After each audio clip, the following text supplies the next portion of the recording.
Welcome students, I am Dr. Meni Dhawan and today we are going to start our first chapter of geography, that is resources and development. So first we will go through the definition of resources. What are resources? Now everything available in the environment which can be used to satisfy our needs, provided it is technologically accessible, economically feasible and culturally acceptable, can be termed as a resource. For example, land, water, air, even human beings, they are resource. Right now I'm using a mobile, so that is a resource for me, and probably you may be using a laptop, so that will be a resource for you. Now 2-3 things are here which we should understand. First, a resource is technologically accessible, economically feasible and culturally acceptable. Now technologically accessible, whether we know the technology to access it or not. Economically feasible, whether it will be profitable to use that resource. Culturally acceptable, whether society permits that or not. For example, if we are digging a mineral which happens to be underneath some religious place or a monument, hence it will be very difficult for us to take out that. So 1, we should be having technology. 2, it should be economically feasible, and 3, it should be acceptable by the society. Only then a thing will become a resource. Now we'll move to our second slide. This is interdependent relationship between nature, technology and institutions. Now here on one end we see nature, on the second end we see technology, and on the third end it is institution. Now whatever resources we get from nature, we cannot use them as it is.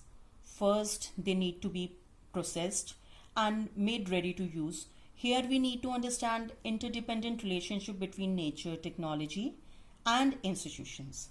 Now when we see this flow chart, on one end when we see nature, nature gives us resources. If you may see here, nature, it gives us resources, and technology, with the help of technology, human beings. Now here when we saw this, nature is on the top, technology on one end and institution on the third end. Human beings are in the center. So it is human beings which interact with nature, and through technology it creates institution to accelerate the economic development. Now we'll take an example. First we'll take an example of iron ore. Iron ore is present in nature. Humans with the help of technology turn it to iron ore steel. Fine. And in institutions, again, humans, they turn iron into finished products. For example, car, so on and so forth. Now we'll take one more example to make you understand better. We may take an example of wheat. Wheat we take from nature. With the help of technology, we make flour. With the help of machines and all, we turn it into the flour, and with the help of institution we turn it into biscuits, cakes and so many other things. Fine. Now we'll move to our third slide. Now here you can see classification of resources. Now resources can be broadly classified into natural and human resources. Natural resources again can be classified into renewable and non-renewable. In renewable, further we will classify into continuous flow, for example wind, water, etc., and biological. Biological can be classified into flora and fauna, vegetation and wildlife. If we will go towards human, we can divide it into structures and institutions and quantity and quality. Now we will discuss the resources, that on what basis they can be classified. They can be classified in many ways. Now first, if we will see here, on the basis of origin, that is biotic and abiotic. Second, on the basis of exhaustibility, renewable and non-renewable. Third, on the basis of ownership, individual, community, national and international. And the fourth, on the basis of status of development, potential, dwelt, stock and reserves. Now one by one we will take all of them. On the basis of origin, all living things, they are biotic. You know that? You must have read it in science also. They are obtained from biosphere and have life, biotic resources. For example, human beings, flora, fauna, fisheries, livestock, etc. Another is abiotic resource. All those things which are composed of non-living things, which do not have life, they are called abiotic resources. For example, rocks and metals. So this is, we have classified resources broadly in biotic and abiotic. All the resources, they have been classified. Either they are living or either they are non-living. Next we will classify, see, resources are same. We are dividing resources in different categories. So here we have divided all the resources into living and non-living. Now, on the basis of exhaustibility. Earlier also we have seen in slide 3, we had divided into renewable and non-renewable. So, on the basis of exhaustibility, renewable resources which are renewed or reproduced, they are called renewable resources, like solar, wind energy, so on and so forth. And next is non-renewable.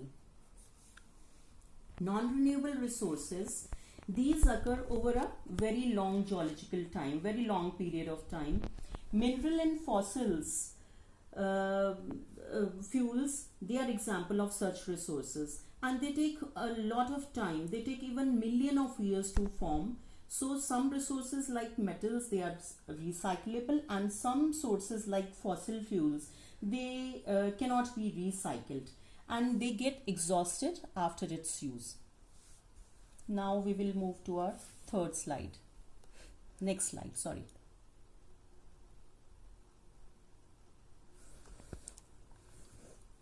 Now, next we can classify the resources on the basis of ownership. Individual, community, national and international. Now these are the same resources. Now we are classifying them on the basis of ownership. Now I'll give an example. Your father, he owns a car or a shop or your house. Your father or your grandfather owns it. So this is an individual resource. There can be lot many other things which can be owned by community. Community owned resources, public parks are there, ponds are there, playgrounds are there, which are accessible by whole community, which can be used by whole community. They are called community owned resources. Next is national resources. Now national resources, technically all individual and all community resources, both of them, technically they come under national resource only. Now roads, canals, railways, they all are national resource. All land area which a country is having, airspace above it, water area up to 12 nautical miles, that comes under the national resource. Now what is this 12 nautical miles? Actually, land area you can easily understand. Airspace above India, you can understand that also. And the area we are having on, as you know, India is a peninsular country and we have got seas and ocean on 3 sides. So that particular area, 12 nautical miles from the coast, that is approximately 22.2 kilometers from the coast, that is termed as territorial water. So that area also is in the national resource. Next is international resource. International resources are the resources that is beyond the 200 nautical mile area, and that is beyond the exclusive economic zone, and no individual can utilize these without the permission of international institutions. So we have to seek the permission from international institutions to use a particular mineral if we are trying to take out from them. For example, India is digging manganese nodules from the bed of Indian Ocean, and we have taken permission from international institutions. So now here we have learned on the basis of ownership, individual, community, national resources and international resources. And 2-3 terms we have learned here. First is territorial waters. I've already told you the 12 nautical mile from the coast area, that is territorial water. And second is exclusive economic zone. Within the 200 nautical mile area, that is called exclusive economic zone, which can be used by a particular country.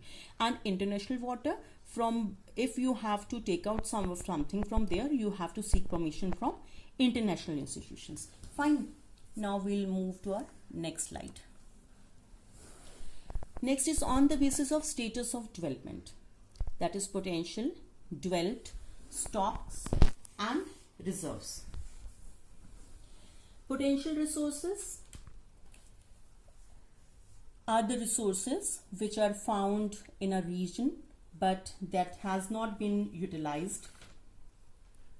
For example, Rajasthan and Gujarat, they have enormous potential.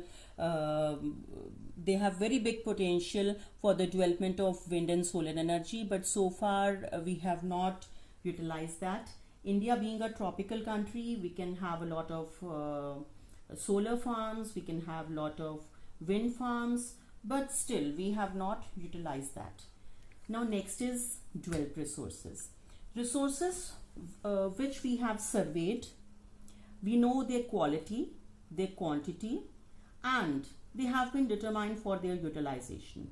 The development of resources depends on the technology and the level of their feasibility, whether we have the technology to take out that particular mineral or resource. That is it. Now next is stock. Minerals which are there in environment and which can satisfy human needs, but we do not know how to use that. We do not have appropriate technology, so that is called stock. For example, water is a compound of 2 inflammable gases, as you know, hydrogen and oxygen. In science you must have read H2O. It means 2 hydrogen and 1 oxygen ion, which can be used as a rich resource of energy, but we do not have required technical know-how to use them for this purpose, so we consider it as a stock. Further, probably we'll come to know about the technology and we'll be using it. Last but not the least is reserves. These are the subset of stock which can be put into use with the help of existing technical know-how. We know the technology, how to use that particular thing, and we have not started using that. Probably we may be using that in future, like water in dams, forest, and many other things. I'll give you a very interesting example of reserves. Your mother, when she cooks food, she uses cylinders, and as you must be knowing, in your homes there must be 2 to 3 cylinders. On one cylinder she is cooking, and 1 or 2 other cylinders, they are kept in reserve. So when in future her first cylinder will stop working, she will be using the second one. So it's like same reserves. Fine. Now today we have learned what are resources, how can they be classified. I hope you must have understood. Rest we will discuss in our next video. Have a nice day.